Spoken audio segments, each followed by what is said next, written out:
Hi, my name's Stuart Bull and welcome to this lesson on the caged system. Now, I'm going to teach one of the chord shapes per lesson, so there's going to be 5 lessons. A lot of stuff has been talked about the caged system. Some people say it's not good for this, it's not good for that. Just like anything, it's good for some things, maybe not so good for others. If you want to do a kind of shredding type deal, a la Paul Gilbert, Yngwie Malmsteen, whatever, this may not be good for that. But for blues, country and old school jazz and just all round being able to navigate the guitar, I think this system is excellent. And we're going to start off with the first chord shape, which is a C. And the caged system, just to explain it very quickly, is a series of chord shapes that are moved around the neck, and this will become more apparent as we go through. And the reason it's called caged is because we have 5 shapes. We have a C shape, an A shape, a G shape, an E shape, and a D shape. And rather than explain them all in one lesson, I'll do them separately and then I'll show you the benefits and what you can actually get out of these shapes. So the first hurdle that we have is the C shape we would play here. Regular campfire type chord, that's exactly where we play it. Now the root of the chord is on the 3rd fret A string and on the 1st fret B string. But what's more important to remember is that within that chord shape, that is where the root notes are. So in other words, if I was to move it here, this would now be an E chord using the C shape, and the roots would be on the 7th fret A and the 5th fret B. Now immediately we're coming across a problem, because if we move this up, we're going to have open strings that don't necessarily fit within the chord. You can hear that's not right. So in order to keep the same shape, okay, but not have those open strings, we have to change the fingering. The reason that we have this fingering, which is 3rd finger, 2nd finger, 1st finger, is because we have the nut that's taking care of the open strings that make up the C chord. In this case being open G and open high E.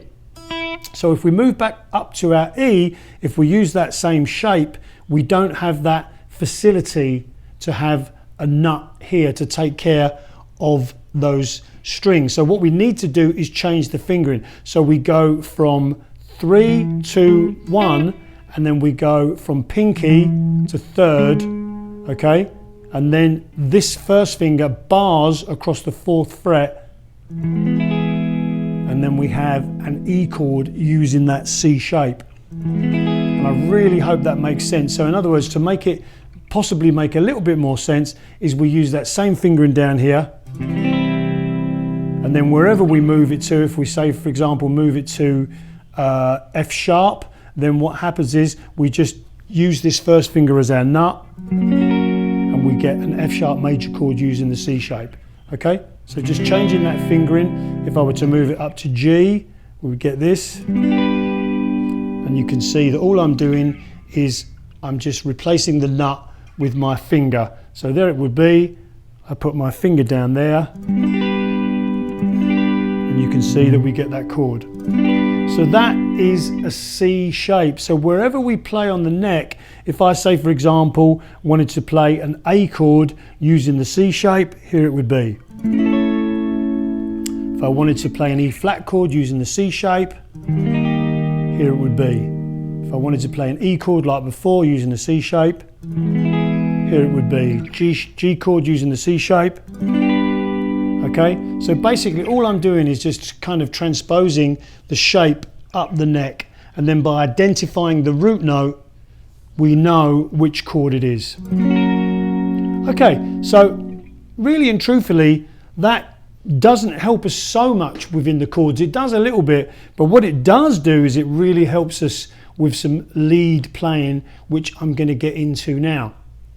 So in other words, if we were kind of going for a blues type idea, let's say for example in the key of A, we might say for example, okay, we're going to use this C shape from the caged system, and we're going to identify our root, which is going to be 12th fret A or 10th fret on the B, and we're going to play our C shape. Now let me just switch to a distortion sound for a second. So we know that the notes within the chord are going to fit over an A. So in other words, actually I'll just go back to a clean real quick. So in other words, if we had, say for example, an A7 chord, we could use these notes from this C shape, which is actually an A chord, and they're going to fit over this perfectly. Now that doesn't sound too bluesy right now, so we're going to get into that. So once we've identified the shape, and I'll just run over the notes real quick. It's going to be 12A, it's going to be 11 on the D, it's going to be 9 on the G, 10 on the B, and then it's going to be 9 on the high E. That's the shape, and if you want to take that up one more note, you can play an E, okay, which is the 5th of the chord, and that would be on the 12th high E. So we know these notes fit, but they're not sounding too bluesy right now. So what we do is we add other notes to the shape to get the desired effect. Now, right off the bat, one of the notes that works very, very well would be an F sharp over an A. Okay, so we would go from this F sharp here on the 11th fret G string, and I would finish up or rest upon that A.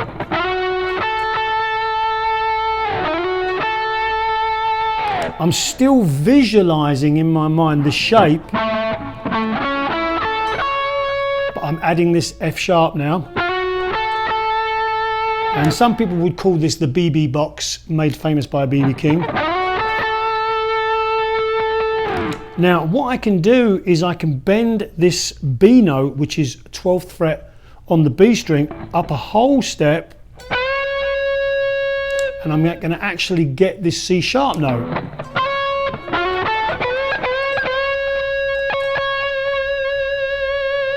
Still thinking about this shape. So now I've added this F sharp to the shape, and I've added this B to the shape. And I encourage you to kind of visualize these things, so that if, for example, you wanted to do that lick somewhere else, say you had an E chord that you wanted to play over, you visualize this E chord using the C shape, and you do the same lick. Now in this case I'm going C sharp to E, but it kind of doesn't matter as long as you visualize that shape within the C shape.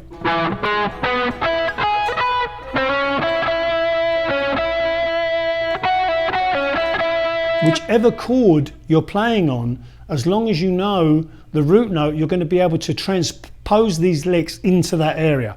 So let's go back to A real quick. Another thing that works really, really well for a bluesy type vibe is sliding up to what is known as the major third within the shape, and then going chromatically from this third to the 5th. And we can recreate this lick with a bend using the lick that we just played.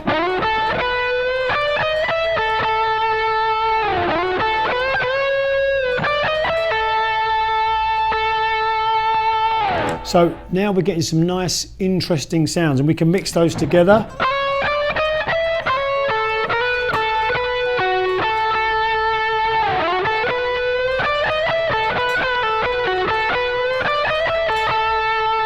And I'm visualizing this all around the C shape. Okay, so let's take it a little bit further. If we go to the root of the chord being the A, we can do a typical blues lick, which is going from the C to the C sharp, also known as the minor third to major third, and then rest on that A.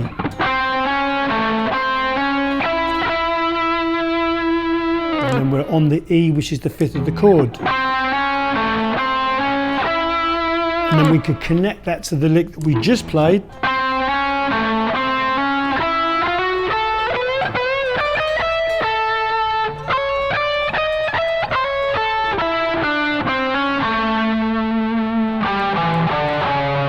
And obviously if you have a 6-string guitar, what works on the high E is going to work on the low E. So you're starting to see that you can visualize these patterns. Now I can put that anywhere else on the neck that I wanted. If I wanted to play a C shape up here, an actual C, and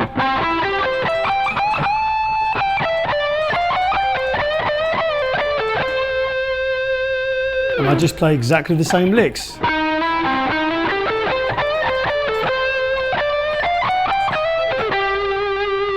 Okay, so now we can add the 7th, and that is the G. Again, if you want to look at it from a technical standpoint, no problem. If you just want to look at it as a note that works, also no problem. So we know in a blues in A that this 7th, being this G, in this case for A, works perfectly. We know the 6th, F sharp, works, and we know the 5th is part of the chord. So now we can add this note.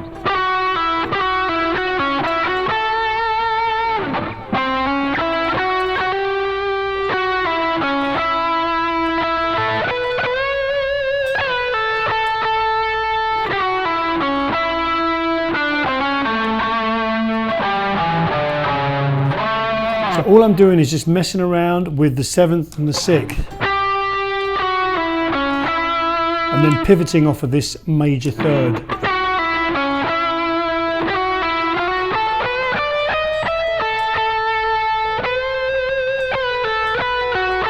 Now there I bent to the C because in a blues, in a major blues, you can play this minor 3rd. You know this sound very well.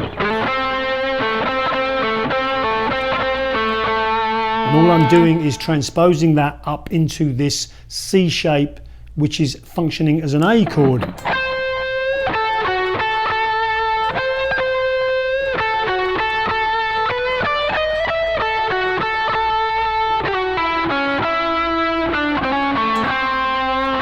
Now there I used that C, that minor 3rd, to resolve to the A.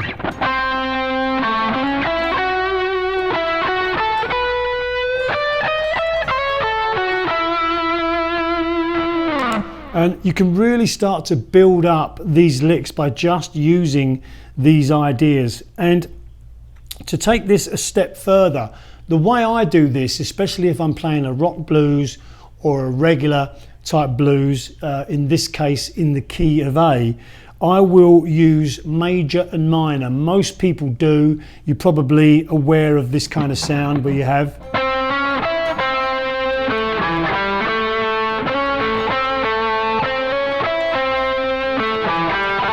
you notice there I'm using the major 3rd and the minor 3rd.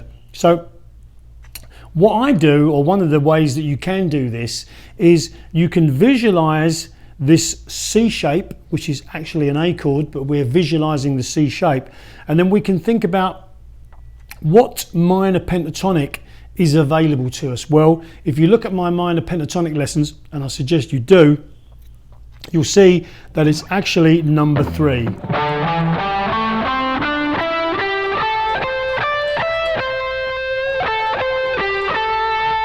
Now there is a minor cage system. I find this easier, and it just works easier for me. But I will go over that in a separate lesson. So we have this C shape, which is an A chord. We've discussed some of the licks.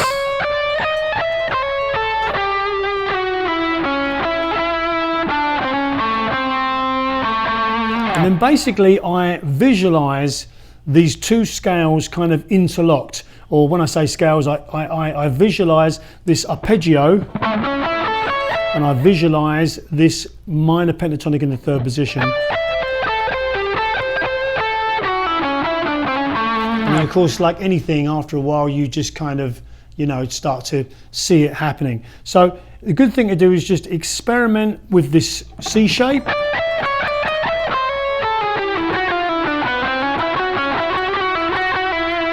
And also the minor pentatonic in the 3rd position.